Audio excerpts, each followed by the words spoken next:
All right, good evening, everyone. I'd like to call this meeting of the Southern Berkshire Regional School District School Committee meeting number 1708 to order, and let everyone know that we are recording this evening, and just do a check. Is anyone else recording?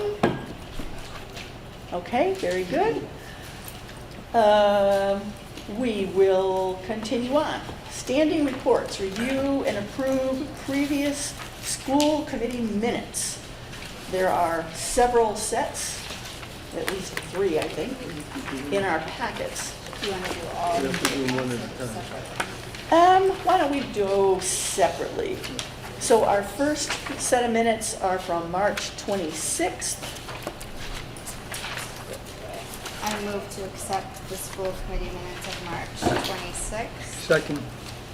Okay, Amy and Jim have made a motion to approve. Is there any discussion? Yeah. Carl? Didn't we decide at a prior meeting that we would make suggestions regarding substantive errors or corrections in the minutes, but not spelling or grammatical ones? Is that correct? That's right. So if anyone saw grammatical or spelling, There just are.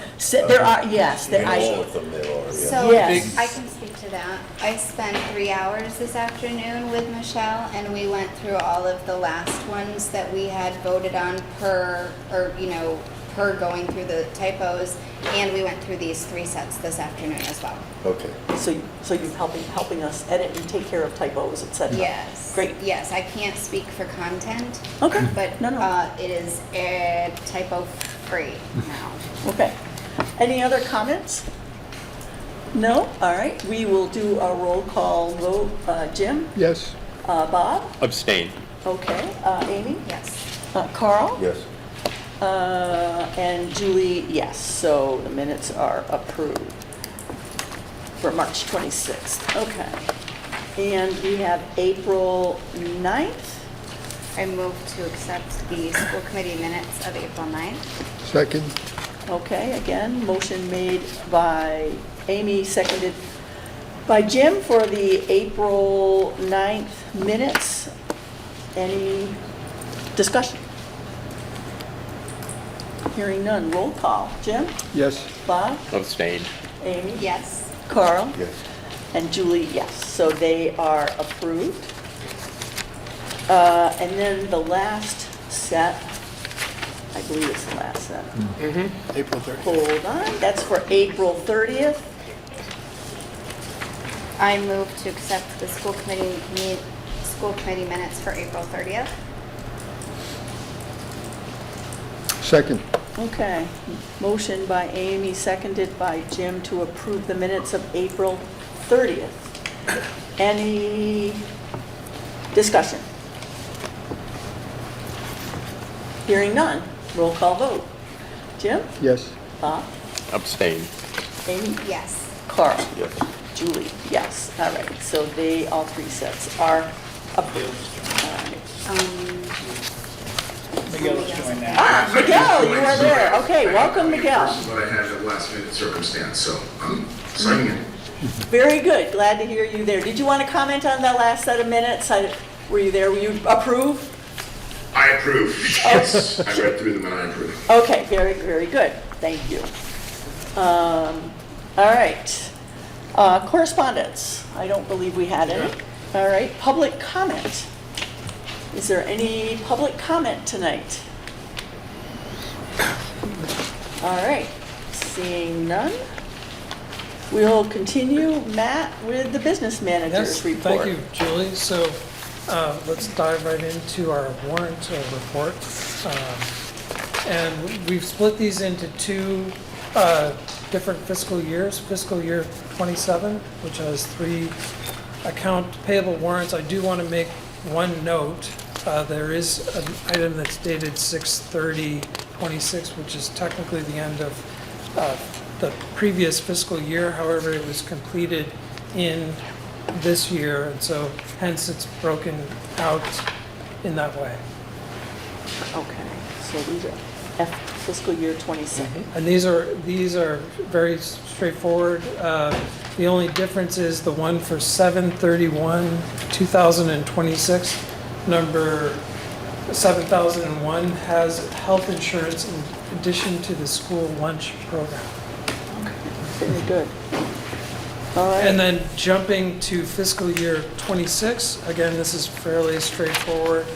However, in this case, we have vendor P-card warrants, we have 2 of those.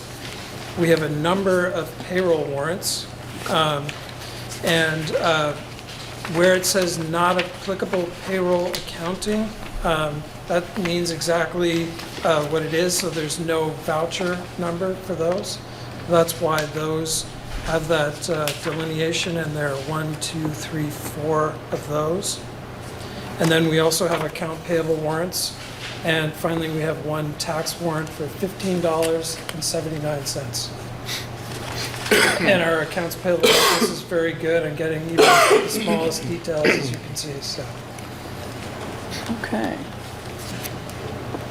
So I would entertain a motion to approve the 2 warrants presented for fiscal year '26 and fiscal year '27. I move to approve the 2 warrants, one for fiscal year '26, one for fiscal year '27. Second. All right, motion made and seconded, Amy and Jim, to approve the 2 warrants for the 2 fiscal years. Is there any discussion or any questions? Miguel, I'll pay attention, and I know Nancy will be joining you too, to make sure in case you have any questions up there. Excuse me. Okay, hearing none, we'll do a roll call vote. Jim? Yes. Bob? Yes. Amy? Yes. Carl? Yes. Miguel? Yes. And Julie, yes. Good. Okay, so that is approved. Now, just keep going here. All right, so I'm not seeing any grants or gifts. That's correct. That's Okay, we'll correct. pass that, but a budget transfer. There is a budget transfer. It's technically what we call a reclassification. And this was a recommendation at our previous consultant, Open Architects. So this moves $73,293 from the school choice tuition expense to state chapter 70 distribution. And in full disclosure, that covers like an overage, but there's still, in terms of fiscal accounting, there'll still will need to be some overall corrections as we move forward and reconcile the accounts. Okay. So there still could be others, but this is Yes, where we are now. We're focusing on this one because it's a larger one, and we just have an arbitrary dollar amount, which is $1,000 and up to present to you guys. Obviously, if there's something that the state comes in and that falls below that they view as particularly significant, we'll present that to you, but otherwise, we're setting it at 1,000 and up. So if this is something recommended by Open Architects, this is obviously FY '26. Correct. Yeah, okay. Any questions, or would someone like to make a motion about the budget transfer? I have one more quick question. Sure. Yes, Could be ma'am. the same thing that Julie just asked.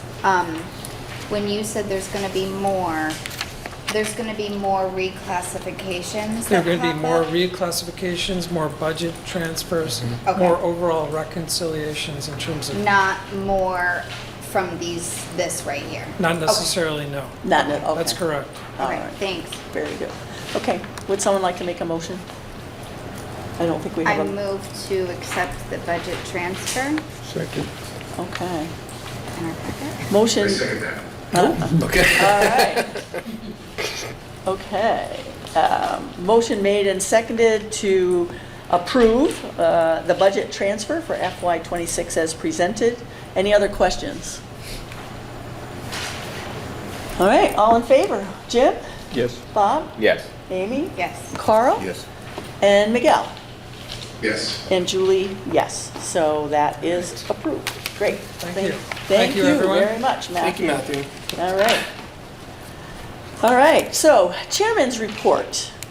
Let's see, a couple things. I'm happy to say that we finally have our Unit D contract done. I believe we will have the last signature done on Monday, so that is happy. Happy to say that that's going to be done. It took way too long. Anyway, I wanted to also mention, make reference, we talked about 2 longtime employees who had passed away at our last meeting.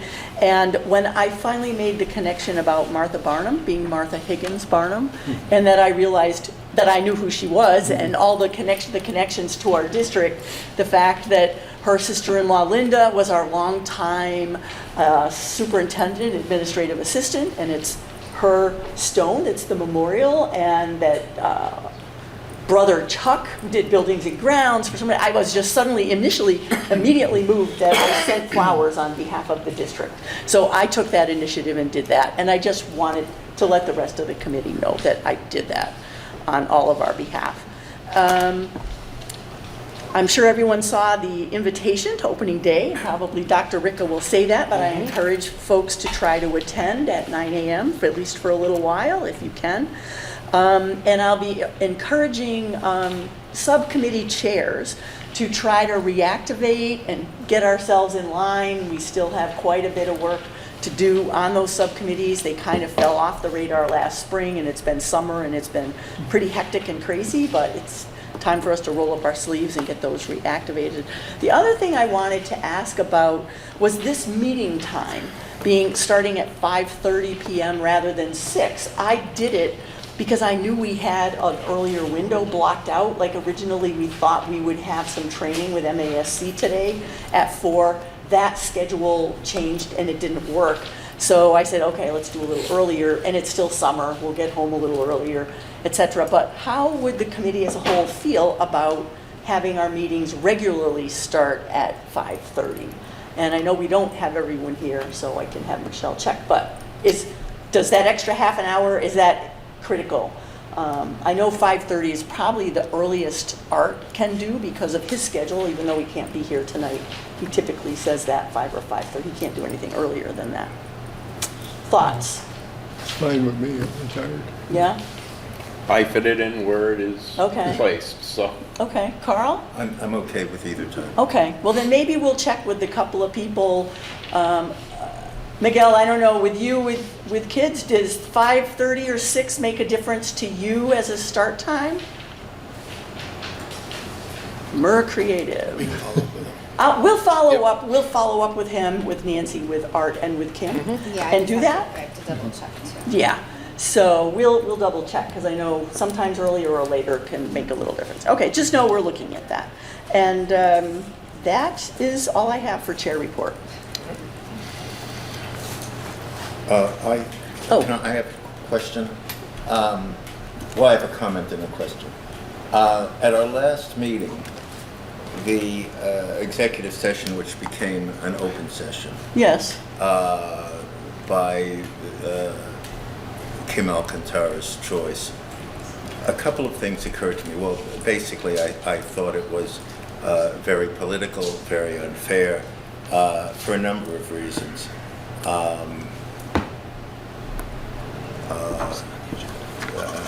I hope I'm not, he'll correct me if I'm mischaracterizing what he said, but Mr. Kilmer said something to the effect of your objections to hearsay, etc., are fine for lawyers, but that's not what we're bound by here or guided by. Well, I think that's very sad. If the majority of people believe that, I think that's very sad. There's a reason for it. People don't think, for example, that the First Amendment is for lawyers, that's a law, or the Second Amendment, or the Fifth. But specifically with regard to the charges, so to speak. Carl, I want to interrupt you because this is not on the agenda tonight. Is this something that's extended conversation that you would like to have as a future agenda item? Yeah, although I'm just wondering, we're under chair report, so I gave my report and you're not commenting about one of those items. So that's all. I mean, if you want a further conversation, we can consider that for future. Okay, I disagree with your characterization of what is appropriate to discuss at a school committee meeting, that it's only items on the agenda, because actually the rules suggest that it's not only what's on the agenda, but what can reasonably come from the agenda or other matters of concern to the school committee. Now, if you're saying that nothing that does not appear in print on the agenda is a proper subject for this meeting, I disagree with you, and I'll bet, even though I've warned everybody now, I'll bet something comes up that's not on the agenda in the course of tonight's meeting. Okay, well, let me ask, is your comment extended? I mean, I'm just wondering It's not about- extended. Let me just mention one thing. I can Please. eliminate some of Okay. the others. Okay, They're please. important to me, maybe they're not important to other people. But at one point, Member Bainbridge Jordan criticized Member Alcantara for not having attended the training session. I think it was the chair's obligation at that point to rule that comment out of order. It was not on the list of charges against Member Alcantara. Okay, And if it was, and it's prejudicial, and it was not on the list of charges, why was it at all relevant? It was inappropriate, it was out of order, it shouldn't have been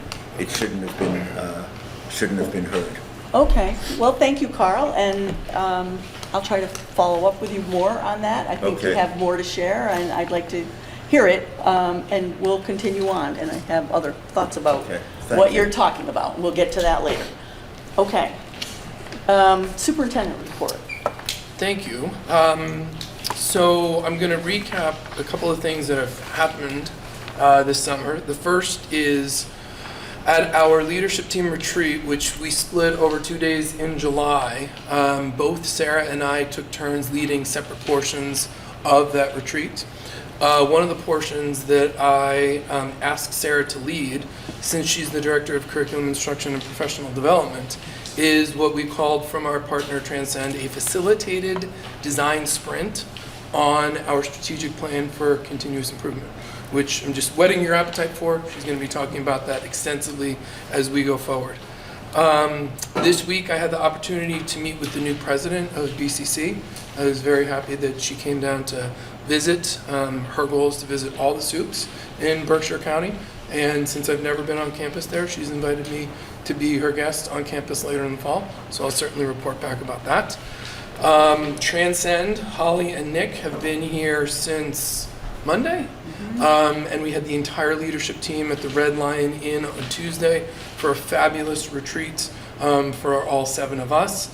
They've continued to do work Wednesday and Thursday, and I think are continuing tomorrow as well with folks who are already doing the work of Transcend, which I have to tell you, the more that I learn about this organization, the more I am grateful for their leadership and their commitment to Southern Berkshire. The agency work, Berk Studios, Nick and Holly are just tremendous partners with us in really innovating education. And I really do think it's something that we're going to be able to hang our hat on and advertise that we are doing uniquely in Berkshire County. And finally, a little announcement. Sarah and I, Dr. Tatro and I applied for the Rural School Leadership Academy. It was something that was in the Massachusetts, was it the DESE newsletter? I think it was the commissioner's. I think it was the commissioner's newsletter, it was. We both applied, and today we were both notified that we were accepted. So at a future meeting, you'll see a motion to approve my attendance because it's an out-of-state academy. There'll be 2 meetings, one in November and one yet to be determined. We have to vote as part of the process which dates and times would work for folks. And before anybody asks, it's entirely free and it will cost our district nothing. They are paying for airfare, hotels, meals, etc. So That's we're awesome. really excited to be a part of it. It's Wow. sponsored by Teach for America, which, if you're not familiar, is an organization that places recent college graduates in high-need locations for teachers. I started my teaching career more than 30 years ago in a smaller program called Inner City Teaching Corps, and I taught for 2 years in inner city Chicago, and that's how I got my start. And so both Sarah and I are really excited to be a part of that and to be representing Southern Berkshire in that endeavor. And of course, once we've gone, we'll come back and update you and bring presentation materials and share. So really excited for both of us. Can I add one Please. thing? Like one important piece that we're both really excited about is to learn more about the advocacy piece for rural education. Correct. So like that'll really help Correct. us, you know, we hope to be at the Hill in, you know, the spring. The Advocacy So, Day, yeah, that'll be great. absolutely. That'll be Indeed. great. Indeed. Awesome, thank you. Thank you. That's it? That's it. That's it for now, okay. Sarah, Dr. Tatro, Director of Curriculum and Instruction, please. So we have a few exciting updates to share as we get ready to welcome our students back for the 26-27 school year. We found out just this week that we've received the DESE Early Literacy Grant for the high dose tutoring again. So DESE will be supporting us with 18 high dose tutoring slots, with the priority will be for our first grade students. We'll be partnering with Ignite Tutoring again this year. And so we'll be building on the strong results that we saw last year. Our students last year averaged 7.8 instructional hours per student through this tutoring. They get 15 minutes a day. I'll catch everybody up in a minute. So 73% of our participating students who entered without kindergarten level foundational skills closed those gaps. And our first graders that were entering behind target, 67% of those students caught up to grade level. So we're very excited to continue this work. And one of the exciting pieces is Johns Hopkins is studying this as well. And so the results that we're seeing are supporting the bigger results that Johns Hopkins is saying. When we target kids before third grade, we're really helping to build their early literacy skills.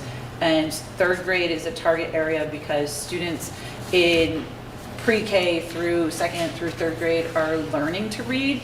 And then in third grade, it becomes reading to learn. Right. So building those foundational skills. But we were able to do this for part of the year last year. And so high dose tutoring is 15 minutes a day on a very specific tailored skills for the students. And Ignite Tutoring is done on the computer, but it's an actual real person who's doing the tutoring.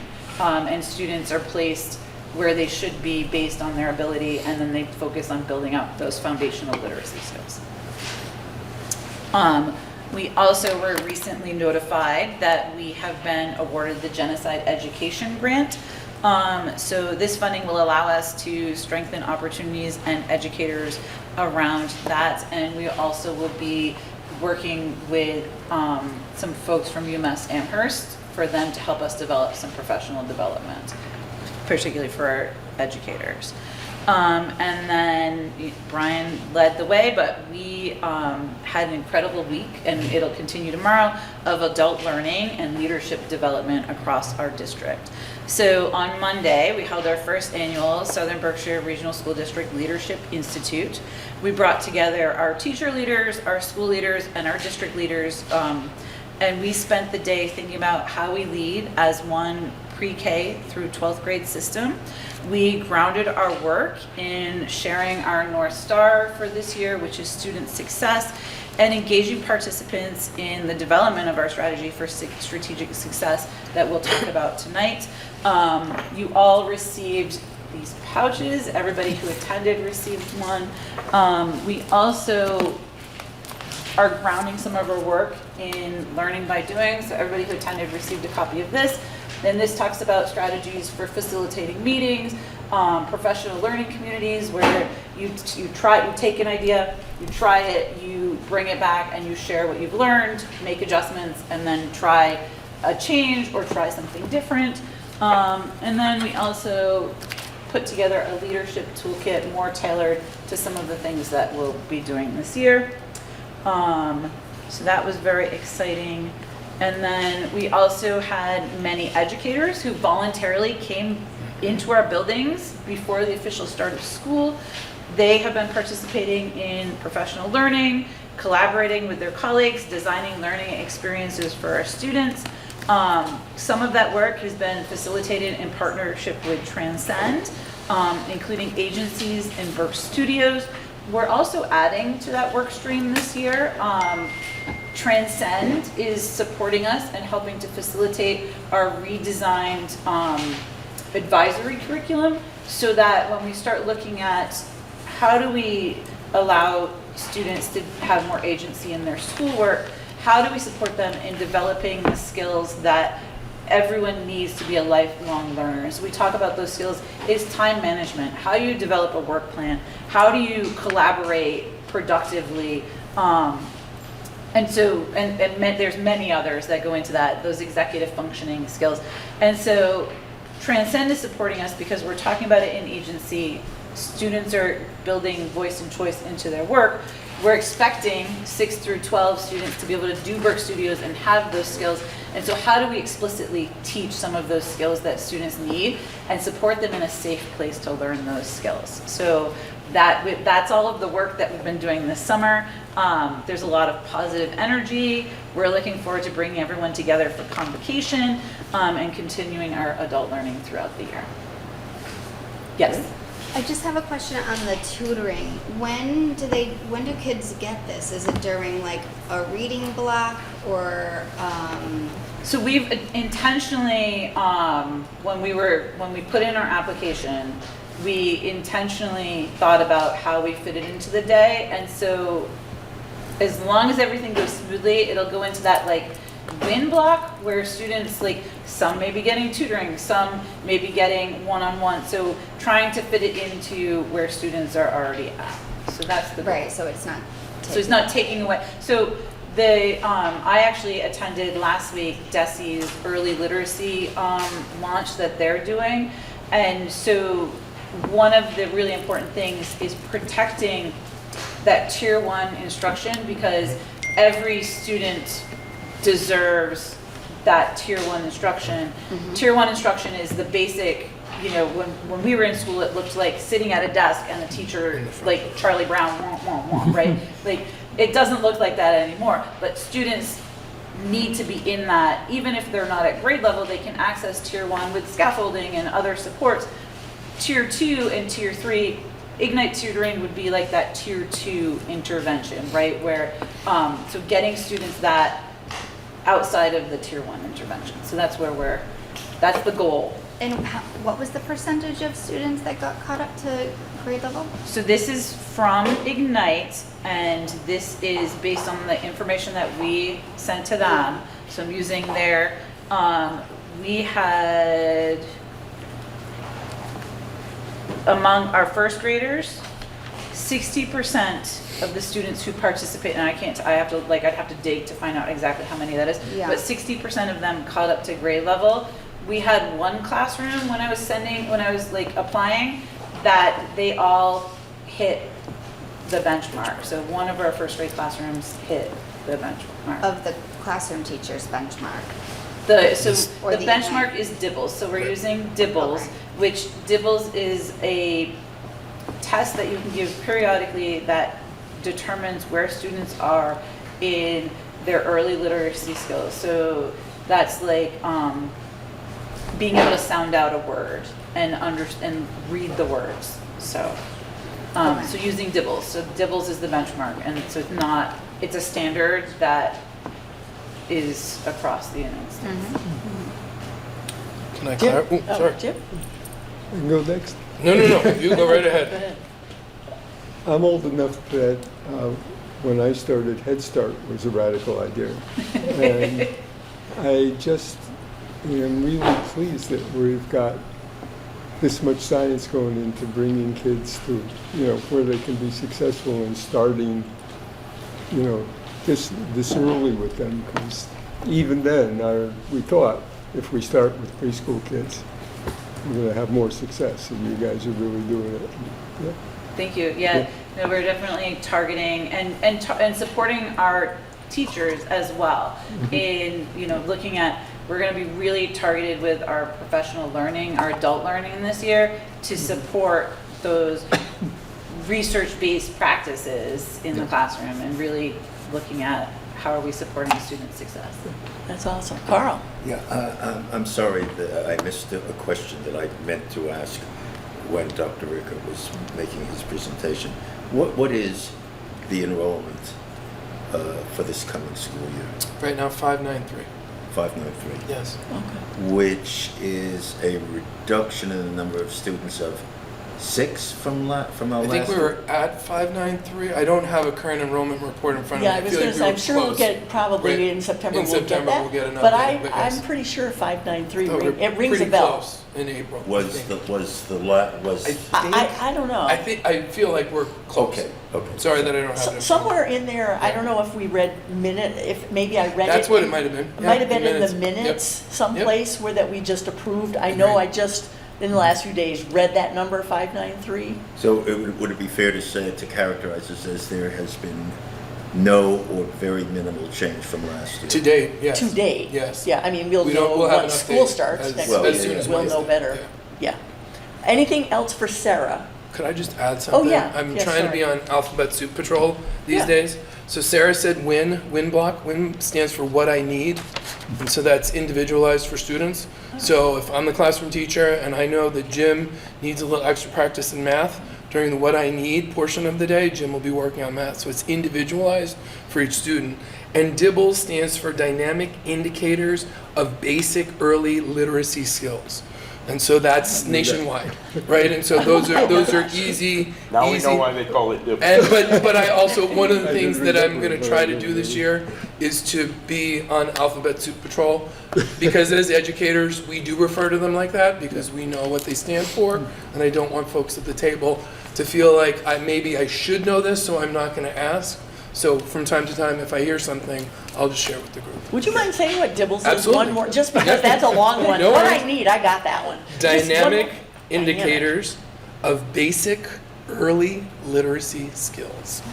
Oh, And I'm glad that you know what that means. I spent the majority of my classroom time in middle school or high school, and I was not engaging with those. So I went to the DESE Literacy Launch, which was 4 full days for districts and school leaders. That's the session I went to. And it was so helpful for me to really understand better early literacy. And so I'm excited that I got to attend that and learn. Nice. And be able to bring that back for our students and our teachers. that's super. Super. Thank you very much. And while we're still here, if anybody's interested in coming on Monday, please let Michelle know so that I can recognize you when you're there. We know that I Mr. have- Stewart is coming. yeah. Others, Yeah. you don't have to let us know now, but if you just email Michelle, I don't want somebody to come and me miss welcoming you. Can I have a question Yeah. about that. Someone said, it was either you or Julie, this is not a criticism, said that it begins at 9, but my information is that it begins at 8. So coffee and pastries are at 8. The remarks will begin at 9. Why would I come after the Carl, you we need were- to come at 8. Why would you It is- say it is after 8 o'clock. coffee and pastries? Coffee and pastries at 8, yes, for everybody. And we can stay as long as we wish And for stay- the that's plenary exactly right. session or That's whatever. exactly So, right. yeah, Yes. yeah. Until the coffee and pastries Are run gone. out. That's Or exactly until, right. yeah, until the That's coffee's exactly gone. right. Yeah, that'll work. I mean, I'm sure there's a few educators who wouldn't mind some extra help preparing in their classroom too. That's I'm also sure true. wanted to If you're save good at money, stapling and putting things together. Oh, okay. Did you get a pencil sharpener? I was wondering about that. There we go. Okay. All right, very good. Thank you, Sarah. New business. I'd like to recognize Lynn DeMarcel, who's going to give us an update on early college this evening. And this will be exciting with our new UMass partnership, I am sure. Yes, that's what I'm here to announce. So, Southern Berkshire Regional School District is the only district-wide early college, which is a big deal. That means every student enrolled across our schools gets access to college-level learning, resources, and support. And as of May 28th, I know it's been a little while, we are partnered with one of the world's premier research institutions and the state's flagship university, that's UMass Amherst. So I think that's something we should feel really proud of as a community and as a school and as a system. I've had the support of the school committee for many years now, and I wanted to say thank you for that. So, woohoo! I know it's a few months delayed, but I'm really excited to formally and publicly announce that as our early college coordinator. So what does this look like? It looks like members of our faculty leading accredited college courses right here for our students. Some visiting faculty from UMass Amherst leading courses here for our students. Hopefully lots of UMass faculty and grad students visiting and sharing their research, sharing their resources, sharing their enthusiasm for what they do with students at every grade level. We are piloting some remote synchronous courses, but this program is really designed around in-person learning, first and foremost. We're also expecting more trips to college campuses, research centers, and technical training sites. And there's lots of alignment happening from very early grades all the way up through the end of 12th grade to make sure students are feeling ready for college level work and also ready for a new type of school system and format. So this state designation, it means some regulatory exception. We are allowed and actually encouraged to make school look different than the traditional classroom model. Students in new types of learning environments. We're pretty geographically remote here, so we won't be sending our kids to college campuses on a daily basis. But the state is encouraging students to get into new types of classrooms, learning from new types of educators, have time during the school day for more self-directed activities like their studies or work-based learning. And yeah, Mount Everett Regional High School is a hybrid institution. We're partnered with a college, we're blended with a college, and I think it really benefits our community. So the funding model. So funding supports are made available, it's mostly reappropriated federal dollars and state dollars in the form of support grants. Implementation and support grants, I think is what they're called. This year, we're eligible for around $80,000-ish worth of support grants, if we include the summer as well.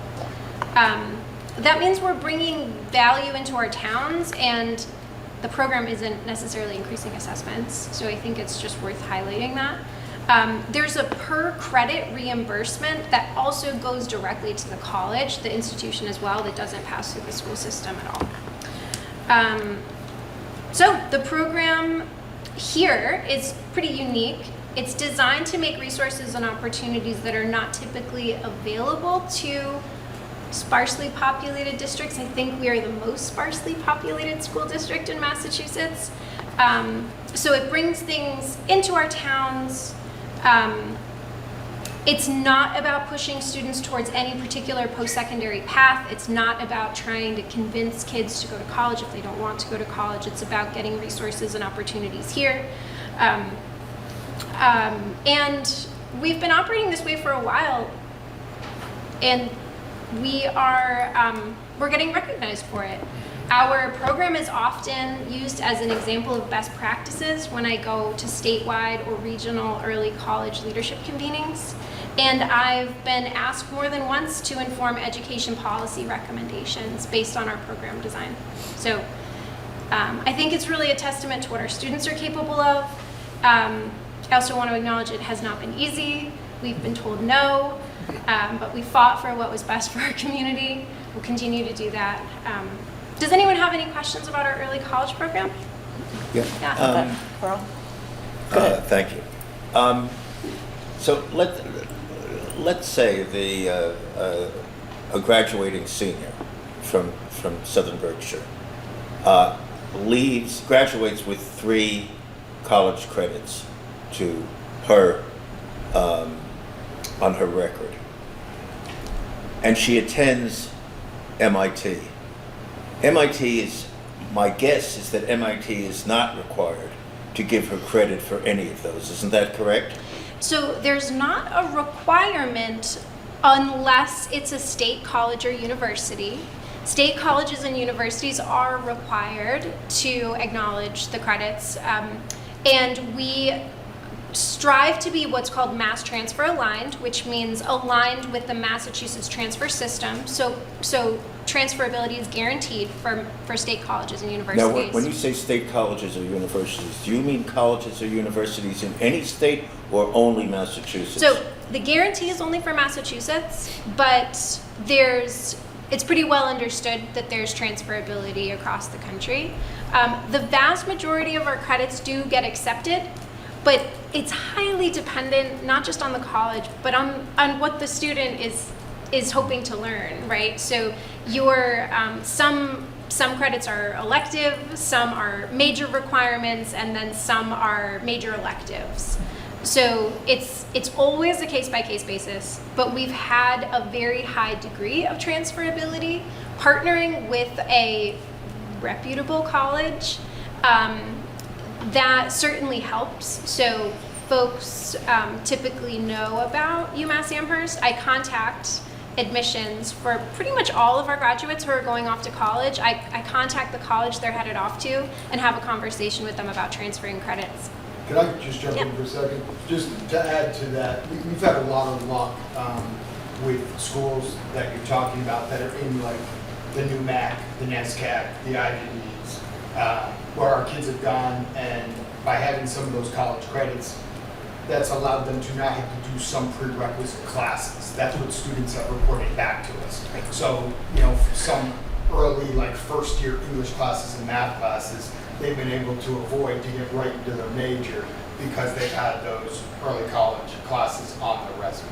So that's been beneficial to those students. Yeah. Okay, can I follow up? Yes, please.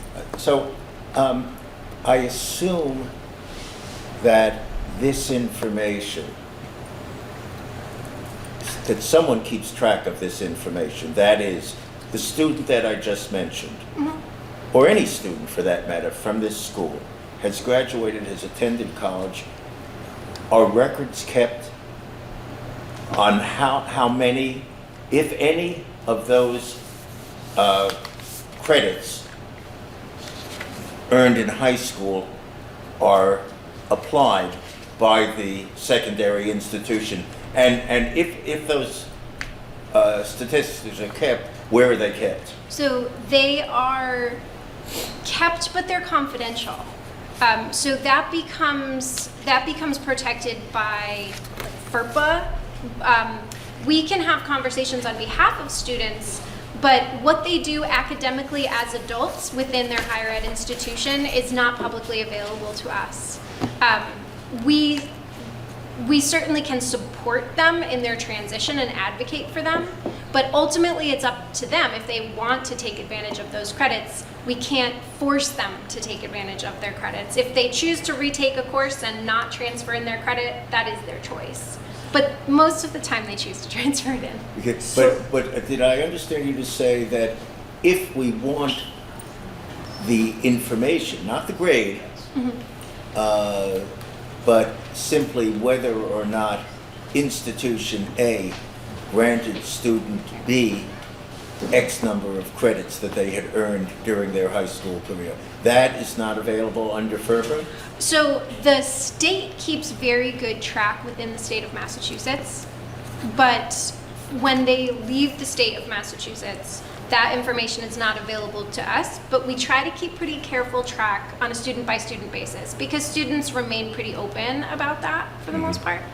Okay, thank you. So as a follow-up to Carl, and I know there were other questions, could we get is it possible to get an aggregate? The class of 2024, this many college credits were earned, this many credits were applied at a public university, Yep. this many credits applied at a private university. Just kind of in We general, can- even, it wouldn't be by We can name give or by projections. college. Yeah, we can give projections. I also want to emphasize a point about early college is that early college is showing students who participate in early college, especially those who are coming from traditionally disadvantaged groups, see enormous benefit from earning college credits. But a lot of it is not because of the transfer. It's because they learned they were capable. It's because they felt that they understood college culture and that they felt confident to make the leap into college. Yeah. Even when they felt academically capable, oftentimes they don't feel culturally capable.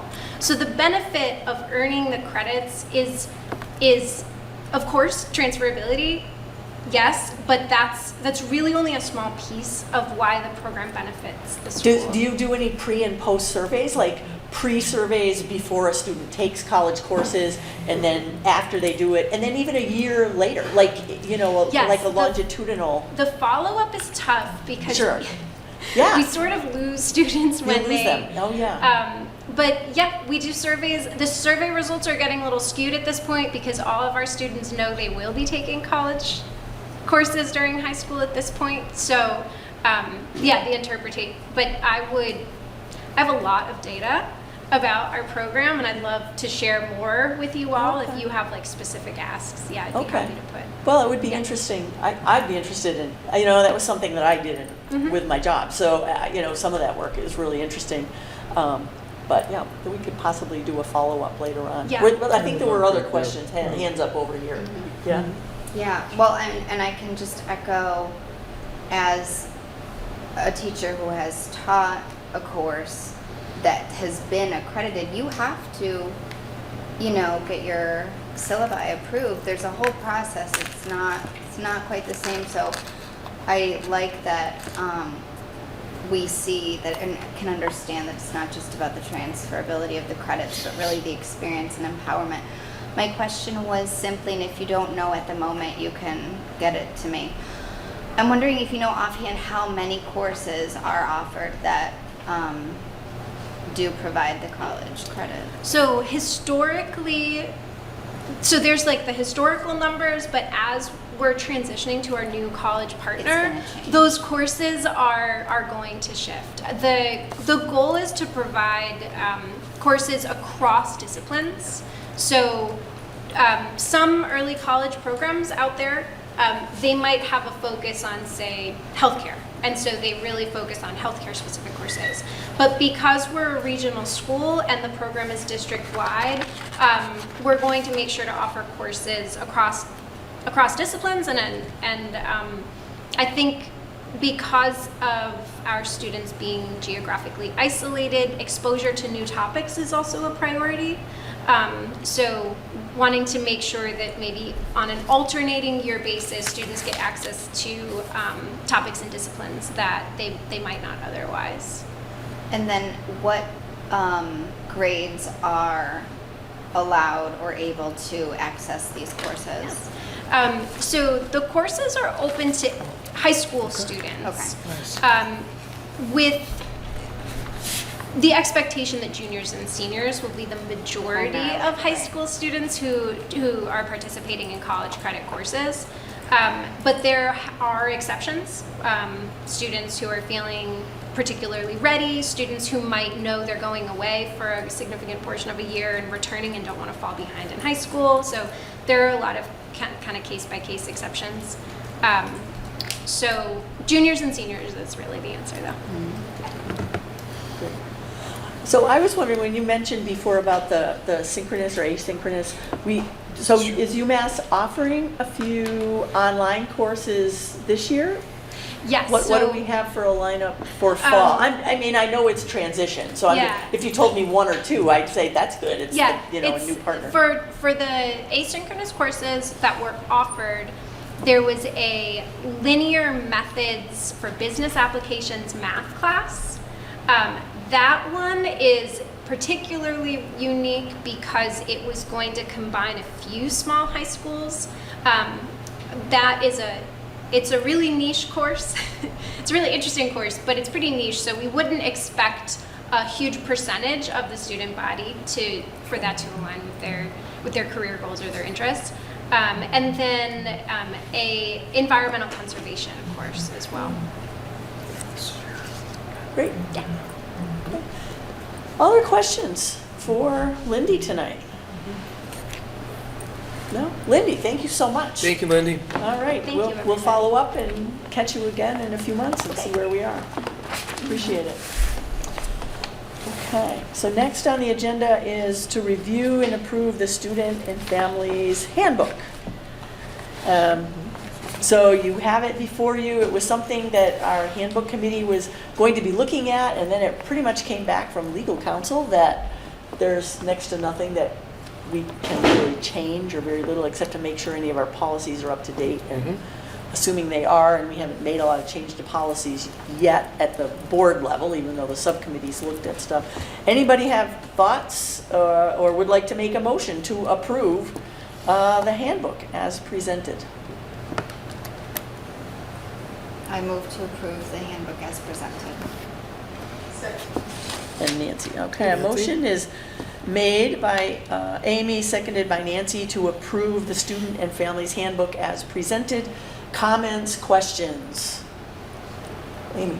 I think I asked this last year, and I apologize that I don't, it's embarrassing that I don't remember the answer to this, but that's why I'm asking it again.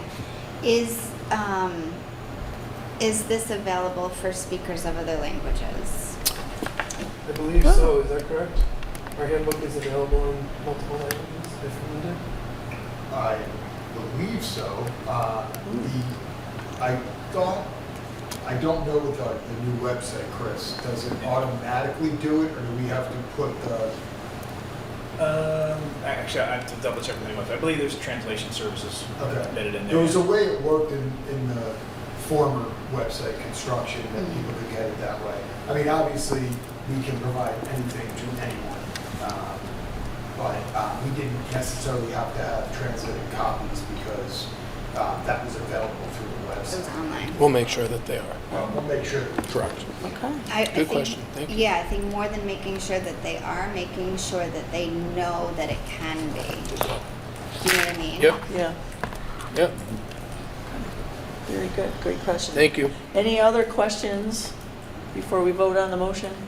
Nancy?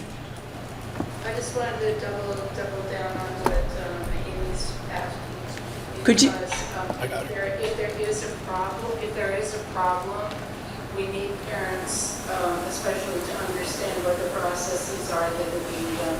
1000%. Even with our English speakers, it's not always the case. Thank you. Okay, very good. Thank you. Anything else before we vote?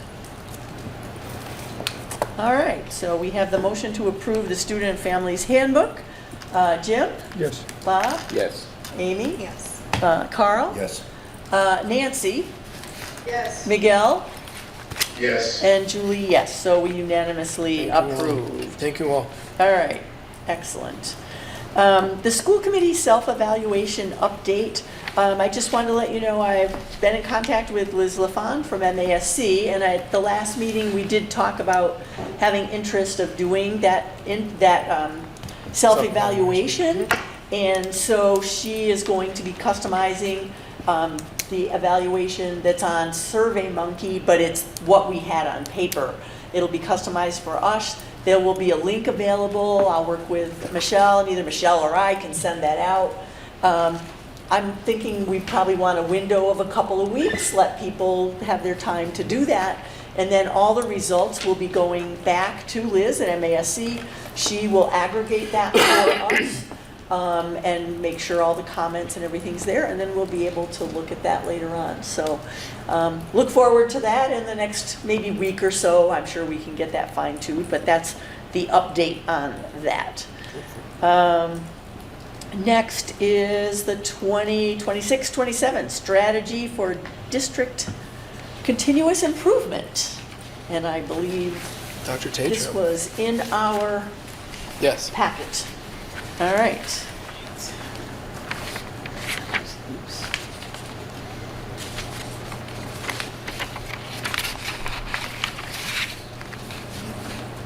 I'm just opening it up here because I think I need to get my prescription updated. The joy of aging, Dr. Tatro, the joy of aging. So I'm going to kind of walk you through our process, and then we can all answer questions on the strategy that you have in front of you. So we are looking at a year of alignment, implementation, and design. If you could, perfect. So we had our leadership retreat in July that Dr. Ricka mentioned. And so our first step was really, this is what I facilitated. We really took a step back and looked at the strategy for continuous improvement that we had for the 25-26 school year. I also dug into what are the Department of Elementary and Secondary Education requirements for a strategy for continuous success. And really what we should have is a 3-year strategy and then a 1-year, these are kind of the goals that we're gonna set and these are what we're gonna meet. And so we haven't really had that. And so what we are proposing is a 1-year plan to give us the time and the space and the opportunity to collaboratively inform a 3-year strategy. So that was step number 1. We're really looking at a innovative process of how we do things as well. So we're using the acronym DEEDS, which is Discover, Examine, Engineer, Do, and Share. So the Discover and Examine was really as leaders when we took that step back and dug deep. And so I asked everybody to look critically at the strategy for continuous success, improvement and think about what should we strengthen, what should we keep doing, and what should we stop doing. Because to be innovative is awesome, but that doesn't mean that we chase every single initiative that comes up, and being strategic in the initiatives that we pick. And so like with the Ignite tutoring, with the agency work, and then bringing together for one, this is just an example, our high quality instructional materials that we use. We have a program called Into Reading that we use at the elementary level. And so strengthening that and making sure that all of these pieces are working together and support student success. So the next step that we did was we want to make sure that we're really collaborating with as many stakeholders as possible. During the summer, it's really difficult. It's unfair to ask teachers to give feedback. You know, as a parent myself, we all want to step back too and enjoy the time with our families. So it's hard to collect feedback from a larger community during the summer. But we really wanted to make sure that we were collecting feedback.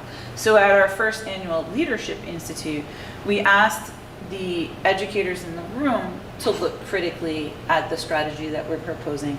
And we asked every group to really narrow in on one thing that if we improve this, if we change this language, if we change something here, if we added something, this is going to be a really significant step towards student success. And so our last step is bringing that collaboratively designed strategy here and asking you all to look at it and help us move forward in supporting student success. So that's how we got to where we are right now.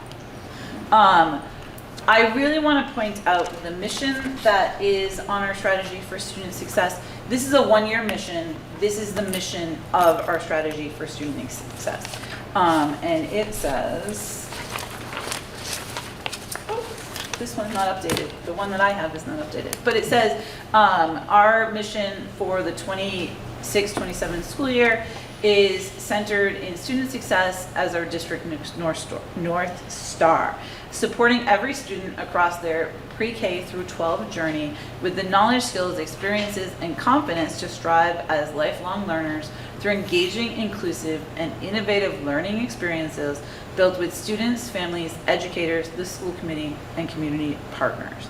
And so our theory of action is that if we build shared leadership capacity, connect people, programs, and processes around students' needs, and continuously use evidence to learn, improve, and innovate, then we will create a coherent, student-centered system in which every student has the opportunity to strive.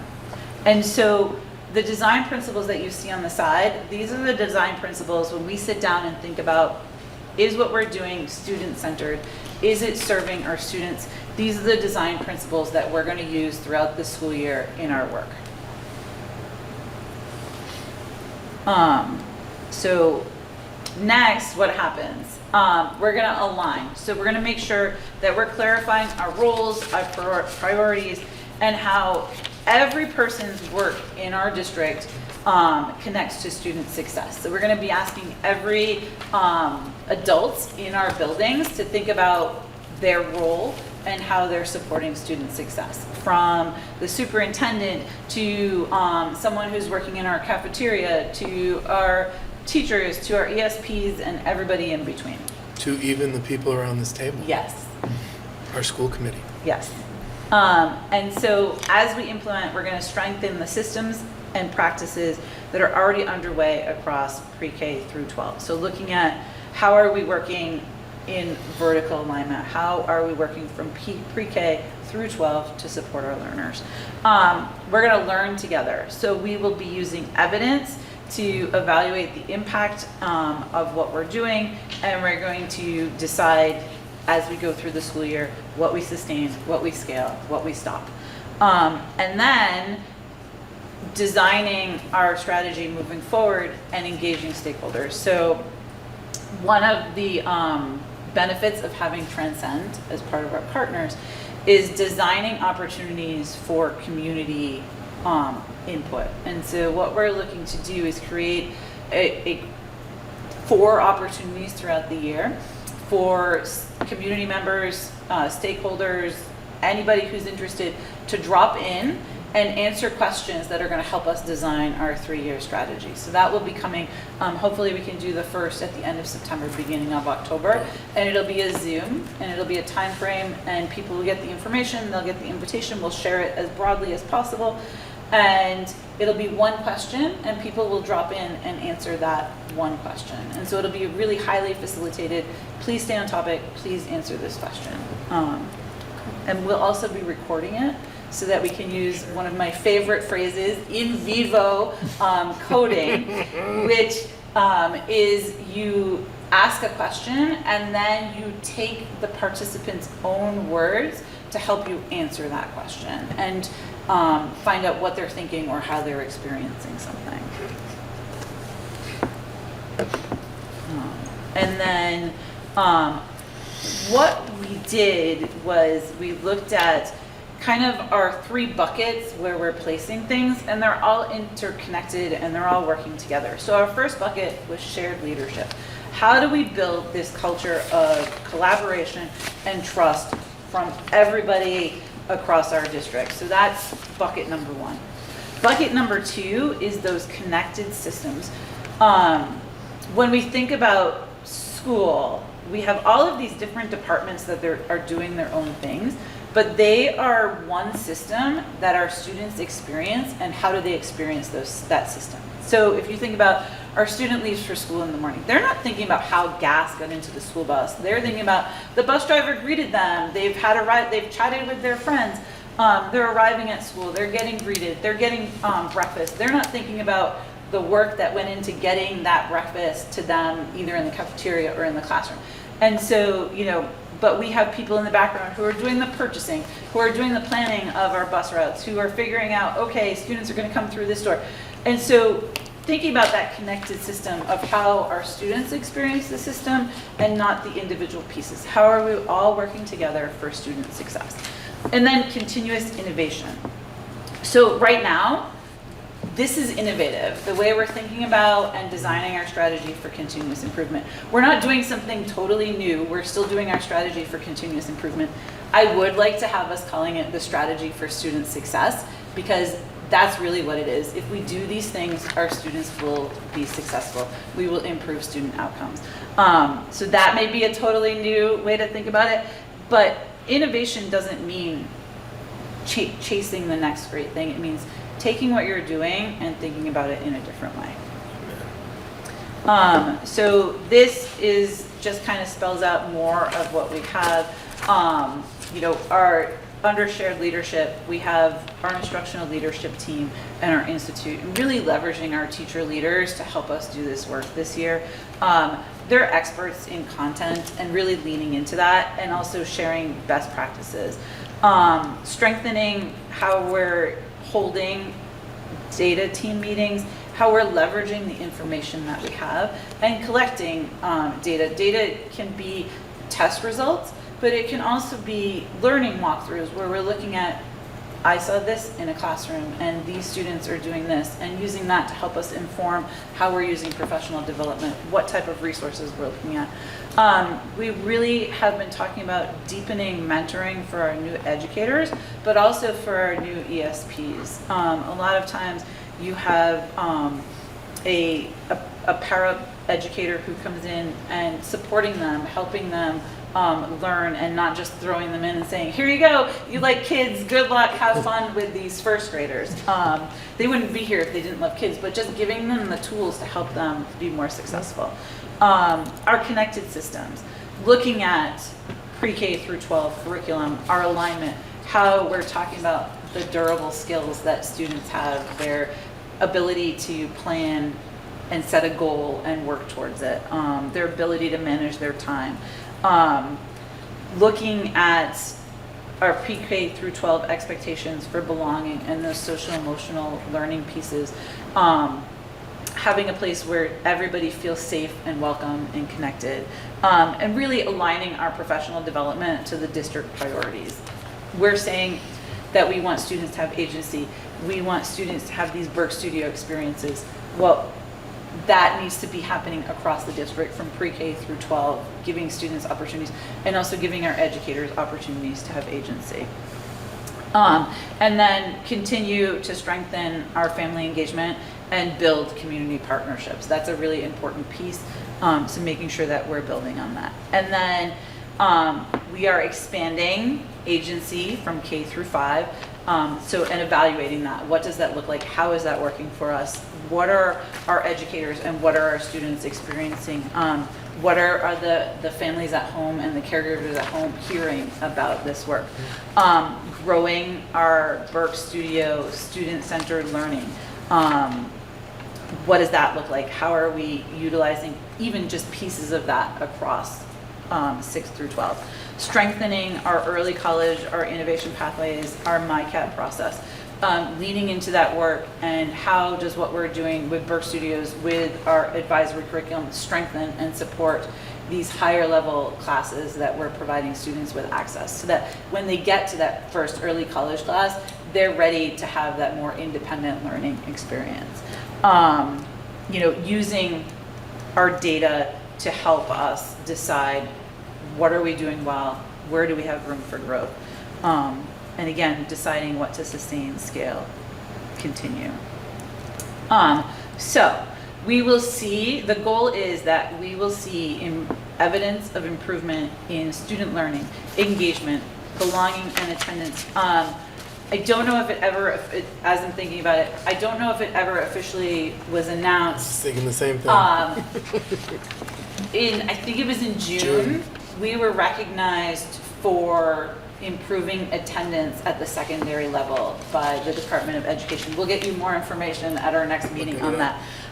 But so what did we do, like tracking and using these systems and saying, what did we do? How did we do that? And really saying, oh, this leveraged this. So just really making informed, decisions.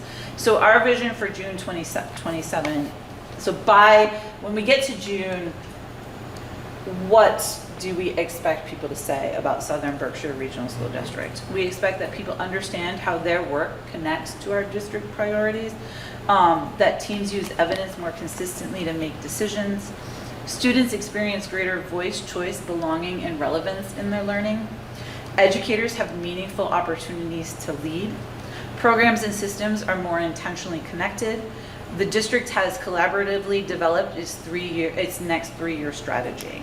And tonight's ask is that you please endorse the 26-27 strategy for student success. This will help support student success as our shared North Star, and join us in asking what is best for students. And that's what I got. Boom. Thank you, Sarah. My first question, will we be able to get these slides? Because there are Yes. things that are very slightly different Yes. from starting Yep. right with that You got it. mission, right at the top, all of a problem. sudden I realized. Yep. And it would be great Yes. to see some of that. Yeah, And it's absolutely. interesting because obviously from when this was sent out to what you just shared with us, you've already answered some of the questions that I wrote on my paper about, wait, what about this? What about this? And I heard it. in your Excellent. presentation. Yeah, no, and it's hard to like what you're putting on paper and what you're talking about, and like we're just like the biggest thing is making sure that we have coherence this year, and that people are really thinking, how is my work? What am I doing? How is that supporting student success? And really having student success be our guiding North Star for the school year. I know it sounds simple, but when we're all moving in the same direction, it'll be amazing how much capacity and leverage that has. Right. Okay. Looks like Questions? Nancy has a question. Nancy. Nancy, and I think Miguel's got his hand up too. So Nancy, go ahead. Mine's kind of a mixed question. Sarah, if you can hear me. Well, it's kind of a twofold question. Let's put it this way. What are some of the major goal change or things that made the leadership team choose these goals? And what data was used to clarify that these changes were needed? So I think that if you look at last year's strategy, I don't think we're veering off in any crazy direction. I'm just trying to pull up like what I can like specifically reference to. So like the goals that we have, right? The 2026, 2077 goal is build a culture of shared leadership by clarifying roles, developing leadership capacity, strengthening collaborative teams, and increasing meaningful participation in district improvement efforts. A lot of that is not driven by numbers. A lot of that is driven by community. And as community, I mean students, caregivers, educators, sitting through the school committee meetings and hearing people time and time again feel like they were not informed, they want to have a say in it. So that's where that goal. That counts as data. I mean, Yeah. that's empirical data. That Yes. counts as data. Yep, but that's where, like, so that's not a number on a, like, you know, a formula. And so then the next goal for the strategic objectives, when you look at increase the coherence across the district by connecting people, programs, processes, resources, and information, when you look at what we have a bunch of things that are all working towards the same end results, right? Whether it's our high quality instructional materials from K through 8 for HMH, iReady, or whether it's thinking about elementary school is going to do agency, the middle high school is going to do their advisory curriculum. How do we connect those pieces where we're already doing them and strengthen them? Because right now, a lot of people are saying, well, I'm in pre-K, I don't know what's happening here. And the high school is saying, so taking that information and informing that, and then strengthening a culture of continuous improvement in which evidence, student experience, and educator expertise are used to evaluate, refine. So that goal, that will measure at the end of the year when we say, yeah, we sat down and we said, you know, bring us your ideas, let's talk about them. We already, there were changes that our teacher leaders brought to this that we've already implemented in changes from our first draft to this second draft. And then one last question, in your data research at the end of the year, will there be a comparison for where these, like a survey monkey, for instance, type quick survey of where people, you know, where your different parts of the puzzle that run the district, where they stand now and where they stand at the end of the school year? Will there be a comparison? So I think that that is an excellent idea, and we will put together a survey that will go out to collect that. So, you know, and that's why we talk about these things, right? Because you're going to look at it at a different way than I'm going to look at it, than, you know, Amy's going to look at it, or another teacher is going to look at it. And so I think that that's an excellent way to say, here's our benchmark, here's how people understand how the system works. And as we work together through the school year in, you know, May, June, here's how people understand how the system works. Because I think everybody, it's really easy to get stuck in your own little bubble. But like, as I said, all of our students are experiencing one system. Yeah, no, and I think also too, I know in my own experience, when there have been changes, nobody really, in the jobs that I've had, it never really occurred to anybody to get a take from, in this case, in my case, faculty, to say, did this work or did it not work, right? And so a lot of times ideas got put into place that sounded great, that were just really a manure show for faculty and or for students. So I know that's not likely to happen here, but that's why the question of how to evaluate from the beginning of the year to the end of the year. Thank you, sir. Thank you. Miguel, did I see your hand up as well? No. Oh, okay, I thought I did before. Carl? Thank you, Julie.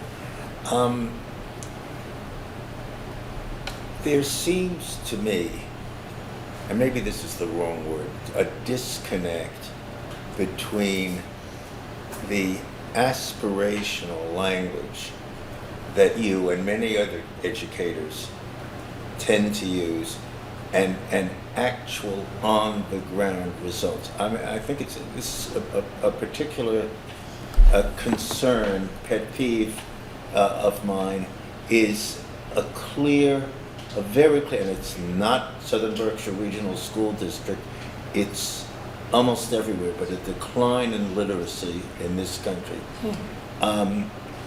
I see so many people who are educated, certainly high school graduates, and even people who have completed college, who, for example, don't know the difference between TO and TOO, who incorrectly use reflexive pronouns, who think that the word because is spelled B/C.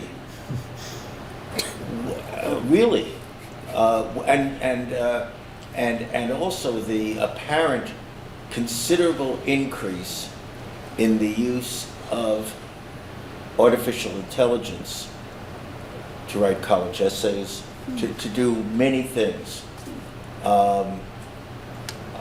I've fallen into the trap a bit, and I try to avoid it. But what are we doing? What can we do, and what will we do to not guarantee, but make it much more likely that our students will not graduate and get their diploma at Tanglewood and not know the difference between TO and TOO? So I think we need to dig in as a school community so that we can say, these are our percentage, like we want to achieve this, right? But right now with what we have here, we are looking at strengthening our pre-K through 12 curriculum alignment and mapping. So what that means is that we're going to ask our educators this year to dig in and say, in pre-K, this is what we expect mastery for our students. And if they're not mastering it, then what are so tier 1 is your basic instruction, right? Tier 2 is, it comes into MTSS, Kate, multi-tiered system of support. I think that's what that means. That is exactly what that means. All right. So I just always say MTSS, right? Like I know that it means, okay, this student needs more support, and so we're going to give them some tier 2 supports, right? That might be, they need a word bank when they're writing to help them because spelling is hard, right? And they're still learning, and they can show their academic knowledge in this science class, but they need some words to help them, right? That's your tier 2 type of support. Tier 3 is, this student really needs targeted instruction in sounding out a word. So they're going to get pulled either individually or with a small group of other students who also need that targeted support, right? So strengthening our systems that we're using so that we're showing our students are able to demonstrate mastery and helping them get to, they might not be there yet, but we're all still learning and we're all still growing. So that is the goal, is to look at our pre-K through 12's expectations that by the time a student leaves this grade, they should be able to do X, and we've spelled it out in a map. Our curriculum maps are really part of this strategy because that's our promise to students that when you end this grade level, when you end this class, this is what you're going to know, and spelling out those learning objectives. And we have great resources K through 8 with HMH and iReady. There's assessments in there. There's students are going and they're practicing their math facts, or they're practicing spelling, and so tracking that and making sure that we're not just giving the test because the curriculum says it's time to give that test, but looking at those tests and saying, well, something happened here. The students didn't understand this question. They didn't, and so pulling out that information and using that at our team meetings that we're having and we're attending, and making sure that we're not just meeting to meeting. Well, that I mean, and thank you for that explanation, and it sounds really good.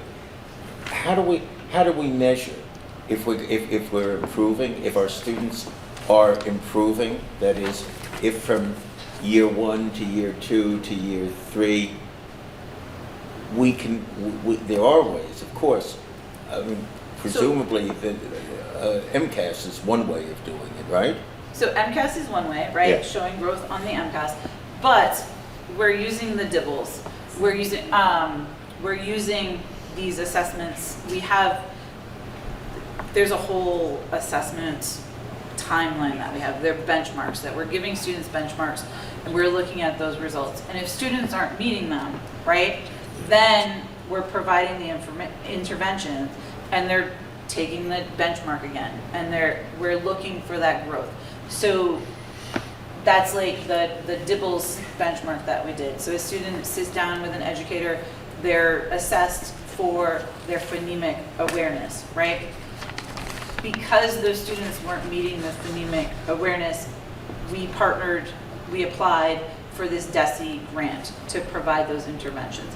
So looking at our data, we said early literacy is important to us. It's a place where our students need more support. I don't know how much exactly it costs, but I know it was $30-something thousand from DESE last year that we had in support. So building those things in and looking at the data, I'm happy to print out, like I can't say right now, but I'm happy to gather these reports at the beginning of the year and say, okay, in September, our students are here, here, and here. We can share that. I'm happy to share that, and we can show growth over time. We are looking at these measures, even though when we talk in lofty goals like this, it may not seem like that. But those have helped to inform this process. Okay. Thank you. Okay, Brian. To follow up on both of those, one of the things that Dr. Tatro noted was a recommitment to data teams in each of our buildings and our schools. And with that recommitment, we will be able to have more data to be able to bring back and present and track to the school committee. Yeah.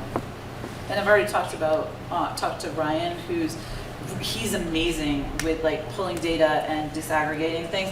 I've already talked to him about supporting us with some of that work too, because it's someone who's consistently pulling it and has the ability to do it quicker than I can is very helpful. Like when he's like in that, so leveraging his expertise to support us in pulling data and separating it out as well. Okay. Other question, Amy? This is just for this year, or this is Correct. like, and we're gonna start it this year and then use that to kind of make the next 3 That's years? exactly right. So we could not get ourselves to a place where we could accurately assess what we did last year. So this is considered a bridge for 1 year. When you get the slides that Sarah has presented, you'll see the end is in the spring of 27 to be able to assess where we are and build a 3-year plan with, as you heard, a 1-year plan that's based off the 3-year plan. So this time next year, we're going to show you a 3-year plan, lofty and aspirational because you're going 3 years out, but a 1-year plan off of year 1 that would be similar to this. That's going to show you what we're going after in the first year. Right. Like, But I that think 1-year this plan. to me, I read this and it's awesome and daunting, and because this will, and I have a habit of sometimes doing things the long, hard way, so that could be where my brain is going. This is like bottom up, top down, horizontal. We could go interdepartment. I mean, because we're talking about skills that aren't just vertical, right? Like I'm in my head going down 30 rabbit holes, right? Is that okay. So, We're not gonna let you do that tonight, though. but no, not for tonight. But like this, Yeah. this does have the potential to, and not in a bad way, but like this is very, very important because, and so I'm like, whoa, we're just scratching the surface this year. Okay. Yes. Correct. So this is I guess like the best way to, this is our bridge Yeah. year, right? Yeah. Like I brought last year, so I'm a geek. I like I like to look at the systems thinking and how does everything play together, right? And so I printed our strategy for continuous improvement that we inherited, right? Like it was here when Brian and I started. I printed it and I put it up. And when I brought it to everybody else and I said, and you know, how many people have spent time, but like everything should be, when we're doing something, we should be looking at our plan and saying, does this support our plan? Does this, and so do we apply for this grant? It's great to have money, but if we're just chasing an initiative and it doesn't support what we're focused on, and so just really having an anchoring piece where everybody can refer back to it and getting input and tasking our building leaders with building the building plans off of this plan. So. And part of it was very complicated. It was very wordy. It was hard to decipher. Yes, to Mr. Stewart's point, it was great. It was it had everything that Mr. Stewart was referencing. And so when Sarah and I did some pre-work for the retreat, I said, let's keep it simple. I don't want school committee members' eyes to roll back in their head when they get it. I want community members' eyes not to roll back in their head when they get it. So that's all tied into the reason that we're talking about student success for this year. And what it means for your children is different than what it means for Miguel's children. And it's that level of granularity that we want to start talking about. And so as we're building this bridge, it will inform how we draft the 3-year plan, but ultimately it will directly inform what next year's first of the 3-year plan looks like. Right.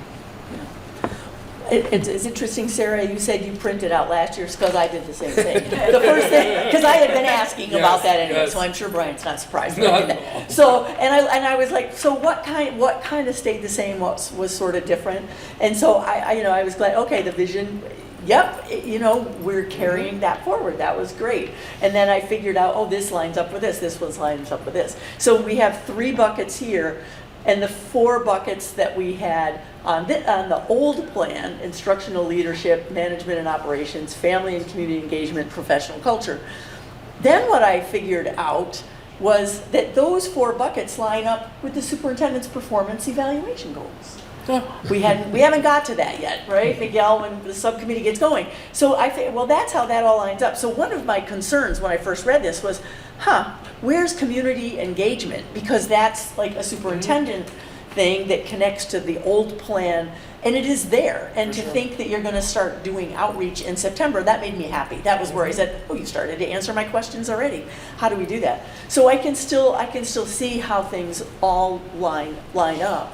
And I think the simpler approach is very good. The one thing I noticed on the previous plan, and you go to A1, A2, AB, B, B, C, and all of these lists, they seemed much more granular. And so it occurred to me that possibly some of the more granular approach we might actually end up seeing in some of your performance evaluation, because somewhere at the beginning of the year, you're going to decide, well, is it the new elementary curriculum here? Is it this? Is it this? Is it this? So I was trying in my head to figure out how the not just 2 pieces, but 3 pieces end up connecting, and I feel comfortable that they can certainly do that. That it's all there. Professional culture is across the board for the 3 buckets of the new plan, for example. So it can tie together.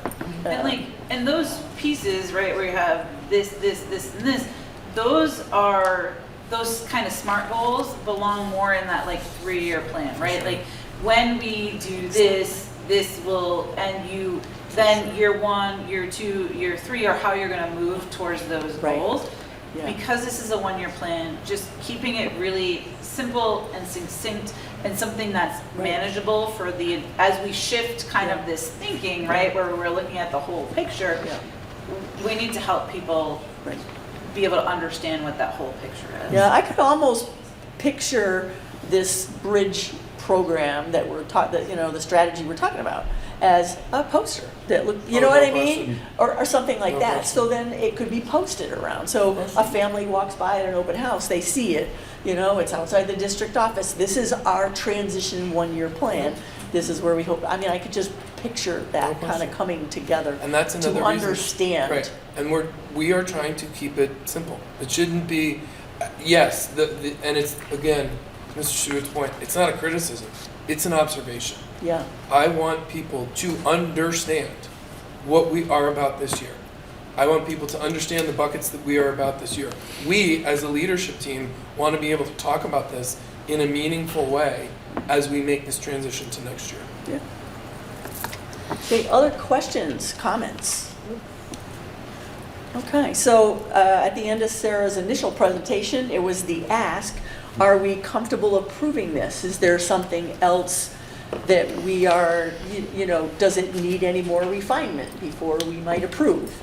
Jim, I think it's wonderful and we should approve it. do you wish to make a motion? I move that we approve Sarah's plan.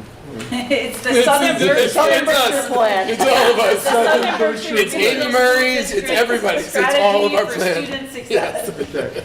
Okay, and we're going to officially now call it the strategy for student success. Because I know in even just crafting the agenda, I kept getting confused So- between student success and continuous improvement. So it I was all is the mixed up. strategy for continuous improvement, but if we're continuously improving, it is our strategy for student success, right? And I think just Yeah. thinking that way about it, right? Like if we do these things, we're supporting student success. Period. How, like being student-centered. And I do have to say, for as much as I tend to talk sometimes, I did not do hardly any talking when, as the facilitator, I made sure that, Very true, so. very true. Okay, It's all not right. my plan. Thank you, Sarah. Okay, So that's Jim your made plan. that I'll remember. motion. Do I hear a second? Second. Okay. I'm going to let Nancy second because we That's haven't had a Zoomer, that sounds funny, a Zoom A person. Zoomer. A Zoom attendee second. Okay, so we have a motion to approve by Jim, seconded by Nancy. Any other comments, questions? Actually, I do want, have something to say. I think Carl's comment about AI, you know, the words about AI and student performance are, you know, are really valid and something that, you know, don't have to be included in this version, but something as a component should be addressed, So- you know, going forward, because it is scary to read all the news about, you know, professors taking away AI from students and their performance dropping 50%. You know, I think it's just something we have to Yeah. keep into consideration. And I've been not, you know, I've been kind of saying in the background, we need a technology task force, and so it's something that like we are, yes. Absolutely. It's coming. Yep, it's something that we're all very mindful about, Miguel, no question. Great. Okay, anything else before we vote? Okay, then I will say Jim, Yes. Bob, Yes. Amy, Yes. Carl, Yes. Nancy, Yes. Miguel, Yes. and Julie, yes. So unanimously approved. Thank you, Thank you very Brian, much. Sarah, all the Our team, administrative team, yes. administrators behind Yes. me. Thank you very, very much, and all the other people From involved. the Leadership Institute, Right. your department heads, all Exactly. those Thank folks you who to came here on everyone We Monday. had who 20 helped tweak. people Yeah. who were here on Monday with us in the Great. library. And you're seeing for- some of the work, Oh, that's yeah. what some of I these was kind posters of are. thinking about that. Some of the Oh, work I that we bet you that's did, what our some of that. commitments to each other, yeah, Yeah, it was yeah. quite good. Great. No, Yeah. thank you Great. ever so Thank much. you so So much for unanimously. supporting our strategy for student success. Great, unanimously approved. Next on the agenda is taking a quick look at our school committee goals and objectives. These were goals and objectives we had for 2025. You can see they were approved quite a while ago, 2026. And so the school committee then, now we have our new plan for student success. I'm not looking for us to vote on this, So this is more of an informational piece that we take home, kind of homework. We will see it again. And then now we're going to think about the strategy for student success. What else do we need to do here? We want to think of our last year. We're doing a school committee self-evaluation.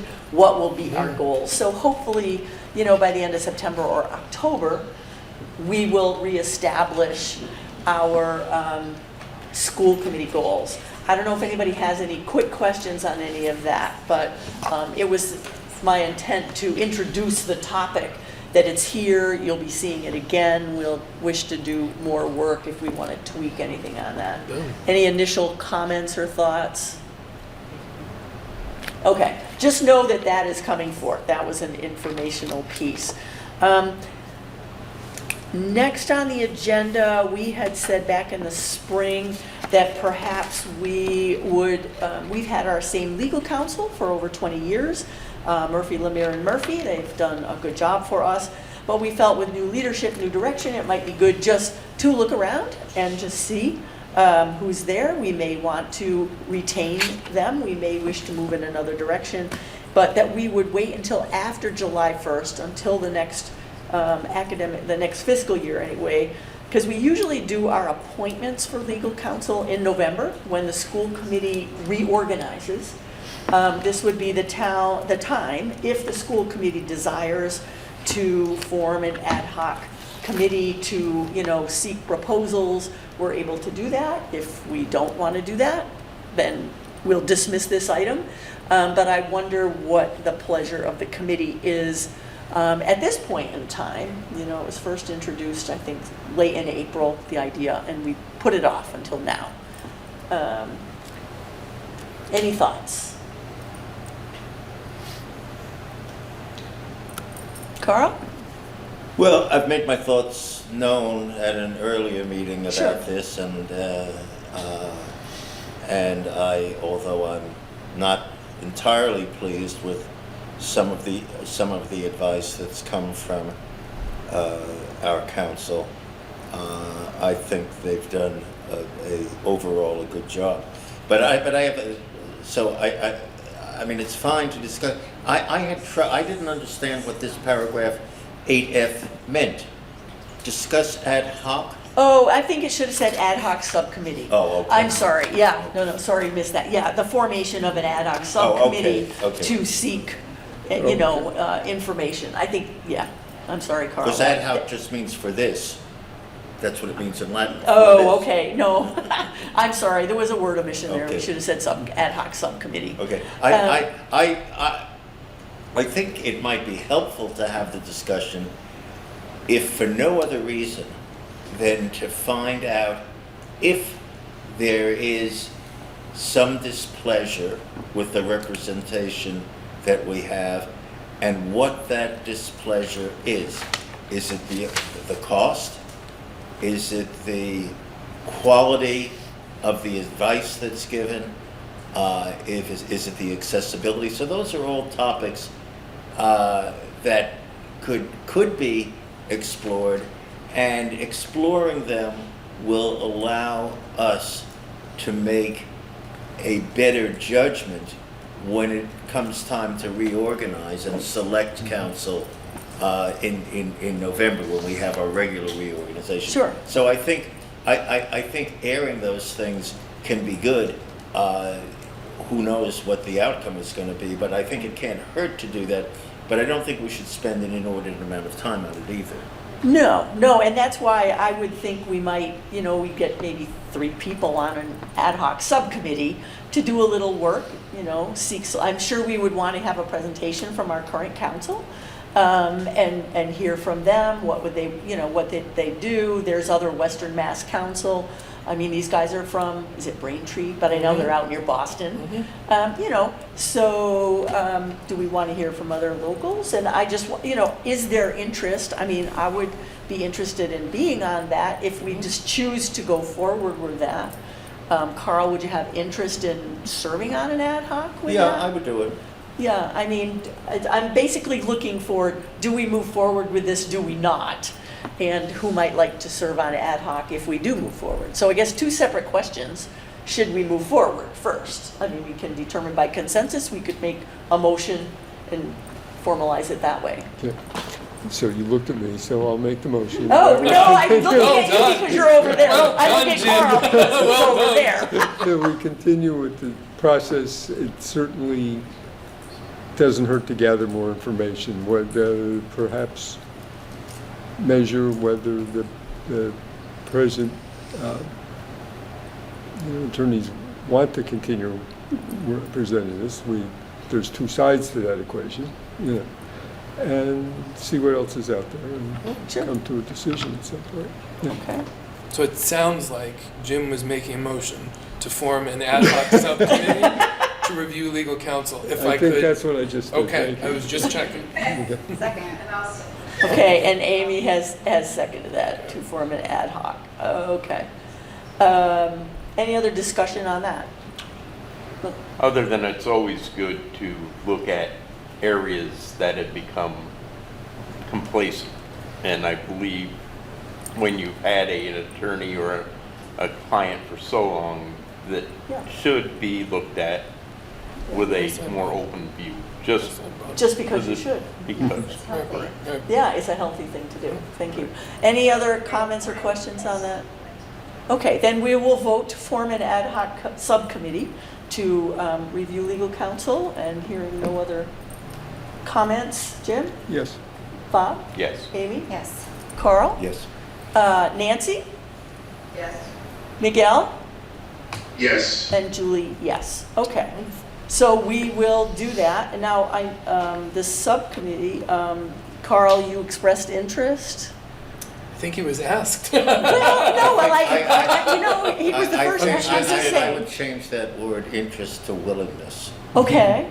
Does that mean, yes, you would be interested? Yes. I mean, if we were looking. Yes, I'm willing. He would be willing. Carl is He's willing. not interested, but he's willing. Okay. think he said And I coffee had and pastries A are expressed, subcommittee of the willing. a subcommittee, okay, and I had volunteered myself to help do that. Is there one more person that would be willing, using that, to serve? I think it would be good to have three. I agree. That would be plenty. And we could ask those not here as well, but I'm asking the folks that I'm looking at right now. Yeah, Julie, I think we really do need three, because two creates a I quorum agree. issue. Yeah. It's awkward just to even talk, so. I'm willing, but also if there's someone else that is willing, more. I'm only here temporarily, so I will abstain. You're gonna Willing. abstain for But now. you're here until the I feel appointment, like Right. it'd be You're a here till so November. you're here long enough to be on the committee. Get your, well, that, It could, in all sincerity, it could be a good perspective. I'm not trying to commit you to another meeting. I'm simply offering. I'll abstain, thank you. okay, very good. Do I hit Nancy? I can't do it, but I think that the only concern I have, Amy, of you doing it is that you and Julie already do so much together. And I think that that's just a question Yeah. of separating, having Sure. somebody else in there to be the third party that, Okay. so it doesn't look like there's Oh. some kind of. There's a I'd hand. be willing. All Oh. right, we've got our three. Well, Nancy, guess what? Jim just said he'd be willing. I'll provide And that coffee and would, pastry. that Would would that sweeten help the deal, separate. Mr. Does Stewart? that work for you? I mean, I we, think that's it. Yeah, I feel much better about that. And that's no insult to you at all, Amy.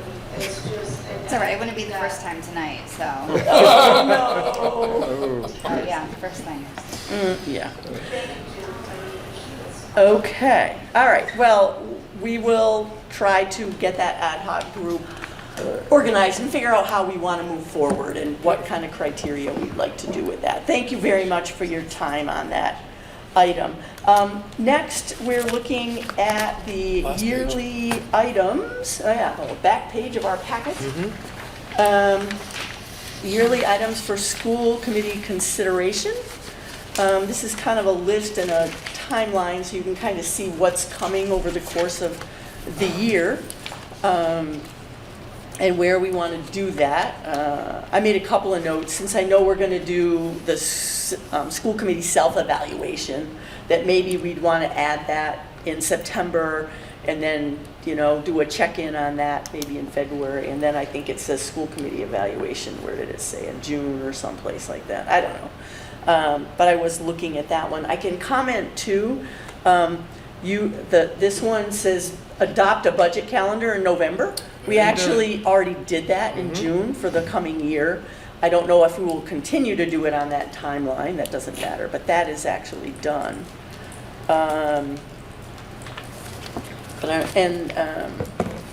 Yeah.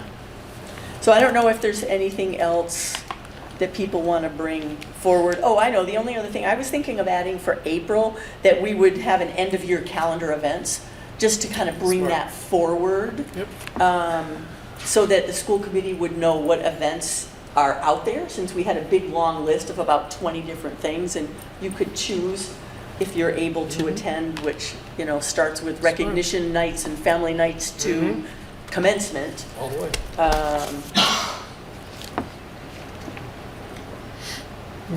And safety team, remember? Yeah, we're I'm gonna sorry? we're gonna put the safety team in. Oh, yeah, safety team, I think, is it still here? Was it still here?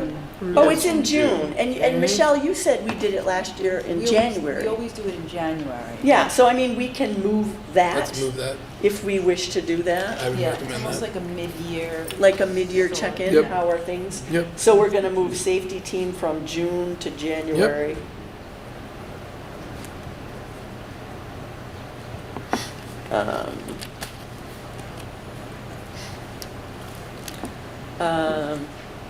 Any other thoughts?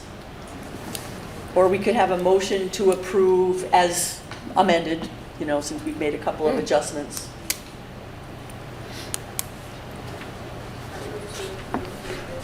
I'm sorry, She's Nancy, saying I it. couldn't hear you. I move to approve the goal, whatever it is, the actual name is, The amended yearly items. the amended yearly items. Okay. I second that. And Miguel is gonna second Done it. and done. Okay, a Look at motion Zoomer. made and seconded to approve All Zoomers. yearly items for school committee as adjusted. Any other comments? Hearing none? Jim? Yes. Bob? Yes. Amy? Yes. Carl? Yes. Nancy? Yes. Miguel? Yes. And Julie, yes. So we have approved that motion. Okay. And then we have the employee handbook. We do not have it in our packet because it was kind of Too long. It was very long, but it was sent out, and this was really just for our information only. So we do not Correct. approve that. That is something that comes out of administrative office. Okay, under unfinished business, we're looking to confirm attendance at MASC. I am planning to attend. Oh, Carl. I just have a comment on item 8H. Yes. There Sure. is a difference of opinion among a number of school districts in the Commonwealth about whether an employee handbook should be reviewed and approved by the school committee. We say no. There are a number of districts that say yes and do it. I'm one of the people who thinks we should, but we have determined, I think by majority vote, that we will not. So Okay. we're not. Okay. Well, I mean, that is something we could check with our legal counsel again. We can check with our We MASC. checked with them last year. Yeah, I thought we checked with them There's last year. actually a policy that says that we do not review, but we review the student and family. Or We reviewed, yes, I seem to remember that. Yeah, which is why we're not. But Carl, for the record, I mean, I appreciate that you're stating you think that we should. Well, But- I think that, I don't necessarily think that we should, but I don't think that we should accept it as gospel that we're not supposed to, because a number of school districts in Massachusetts think it should be done. It's part of governance, and they've made a reasonable argument, and I've done research on it and seen several dozen school districts that do. So I think it's wrong to say that Okay. it shouldn't be done. Okay. I think maybe we take the position it doesn't have to be, And I'm okay with that. It's a majority decision of the committee. Yeah, yeah. Well, what I was going to say, I mean, it would be upon recommendation of the superintendent's office because it comes from administrative office. There's nothing wrong with us ratifying or approving to do that. If there is an inclination, I would have no problem with approving it as it stands. If, you know, you feel strongly you want to make a motion that we approve, we'll see where it goes. And it doesn't, you know what I mean? I don't mind. You know, I am sitting here as a lame duck. I don't want to appear to be advocating for to be a duck à l'orange as opposed to a lame one. So Oh, dear. So I'm going to stay. I'm going to stay out of it. Okay. Well, thank you for sharing your opinion on that. I appreciate it. Okay. Right, attendance at MASC. So that's kind of where we are with all of tonight's work.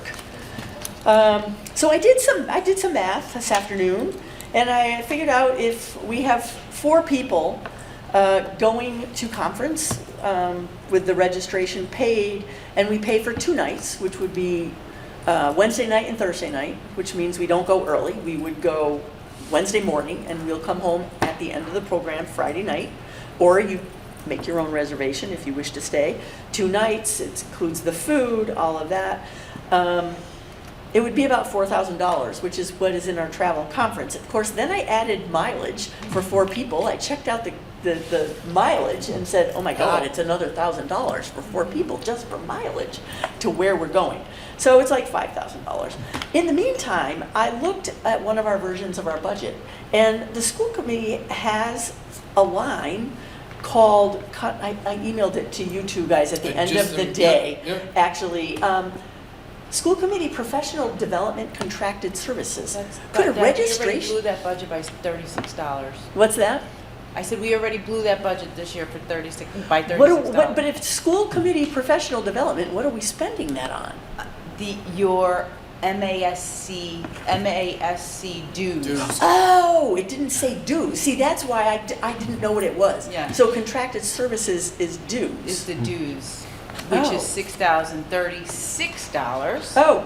Which are just, we did a budget transfer earlier today for $36 from one of the line items called fiscal dues. So what about this one, it says dues, school committee, 6,000. I'm talking about school committee professional development contracted services, which is like 3,000.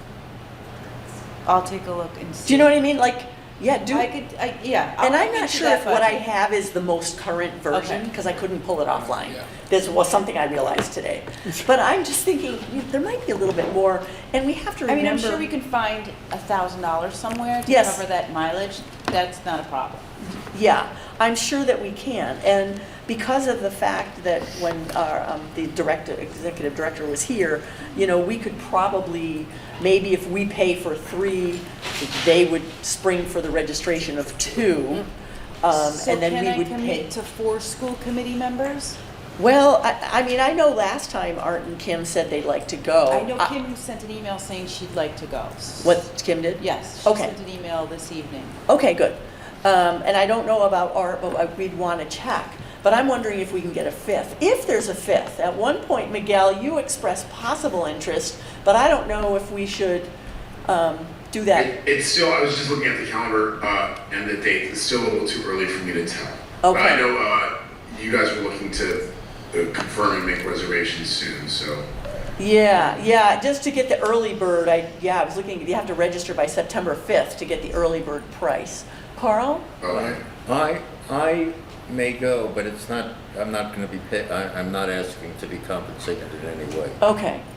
So we may have a 5th person there. Right. But, Okay. But I'm not. It's not going to impact our budget. I understand. In any way. Okay. You're not gonna, but the membership fee so it won't impact, you're not paying for registration, is what I'm saying, or the room? So you would be registering Well, on Or your do you own? want us to pay for registration? No. I'm been comped on the Okay. registration fee. Oh, terrific. Okay. even though I'm not a school committee member, I would register for 5.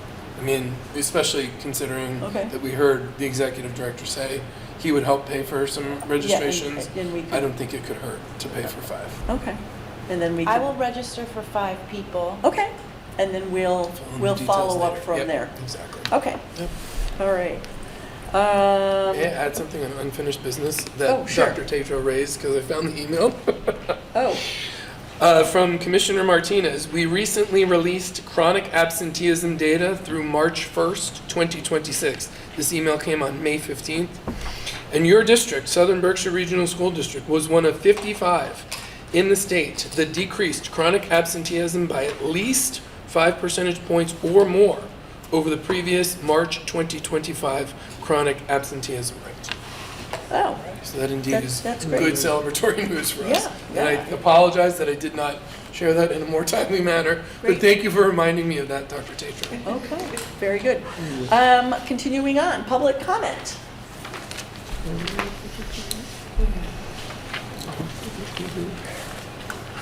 Hi there, Amy Murray. Just 2 quick comments. The first one actually dealt with our, district strategic plan. I know it as the district improvement plan, and I just wanted to give you also another perspective of those plans. Teachers every 5 years have to go through recertification, and part of that is us picking yearly goals and updating with our administration. However, a certain percentage of every district gets audited, and if we get audited, we are also supposed to be keeping ourselves folders of what the district's goals are for the 5 years, what our individual schools' goals are, what our individual goals are.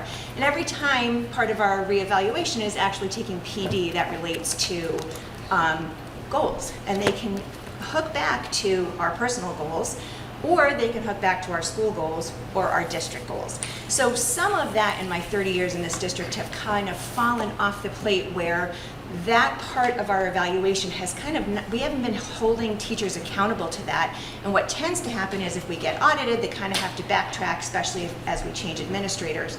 But our district improvement goals are very important also at the teacher level, because when we're signing up for PD, as we're signing up for things that we have to take a certain number of hours in every 5-year cycle to maintain our professional license, it also relates back to what the districts has decided to work on, what our individual schools have decided to work on, and then essentially what we have decided to work on. So I just wanted to also kind of give that perspective, because it was not kind of in tonight's kind of presentation about how important those are, that we're also involved, that they are relatable. To Carl's point, that they make sense at the teacher level, that we don't need to kind of wordsmith them and kind of fish out what exactly we're working on. I am like Julie, I print them out, I have them in my plan book all year, and I'm looking at them as I'm looking at stuff for myself to make sure that I maintain my license, but also that I'm aligning my own goals as I pick them as we're gonna start a new school year, so that I'm on kind of level with the school. So I just wanted to give you that perspective. The second quick comment that I had actually dealt with something that's listed next as a future agenda item, which is a discussion and vote on public comment. And I don't exactly know where that's going to go in a future meeting, but I thought I would just, as we're almost at the 2-hour limit and I'm just at my time, tonight's meeting of 2 hours was not delayed due to public comment. And I know that this spring, I was the one that advocated to have public comment both at the beginning, and I use my lovely story that I often say, that I can say to my kids in my class, okay, ask all your questions now, because when I start teaching, I'm no longer going to accept questions, and that would never work in my classroom. Sitting through, voluntarily, most of the meetings that happened this spring, I can say that I really think bringing back a public comment at the end of the meetings proved to be valuable. Now, you might not always want to hear what we have to say at this podium, and we certainly come with our own perspectives as we're sitting there listening, but if anybody on a regular basis is willing to sit here and listen to not having you guys on the 3-minute egg timer that I'm on, and voluntarily puts in the amount of time, if they have comments at the end for things that have come up or their own perspective, part of what I've heard tonight is giving student voices. Well, community members also need voices, and part of the school committee evaluation is that school community connection. If you have community members that are willing to put in the time and the effort to sit at these meetings and have voices, you're here for our students and you're here for us, and we need a way to be able to connect and be part of this process. So as that's on a future agenda item, and again, you know I have a night job and I'm not always here, and I'm so sorry I missed the last one, but I would really, really urge that we consider keeping in two portions of a public comment. I think with a timer, I think that the amount of people who showed up this spring consistently, both online and in person, prove that people want to be involved. You're not operating in a vacuum, and honestly, if you look back at the meetings, I think that some of the public comment really changed the course of some meetings, and I truly feel like the budget vote meeting opened up again, and a budget got passed on the night it got passed based on some things that were said from this podium for people who put the time in.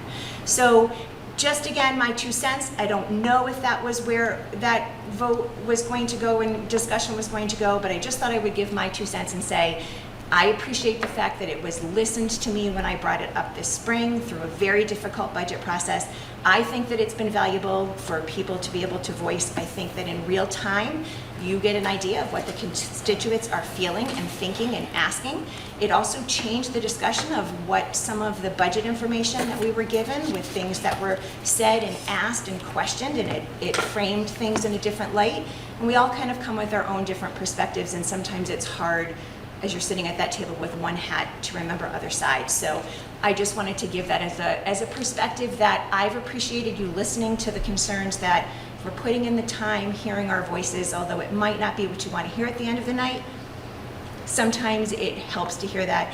And as you had brought up kind of the start time, if meetings consistently are going to go as long as they have, being at 7:30 and redrawing to an end versus it being later, I would advocate that I kind of like the early start time, but I'm not at the table. So thank you, and I hope you all enjoy your last few days before we're back on Monday.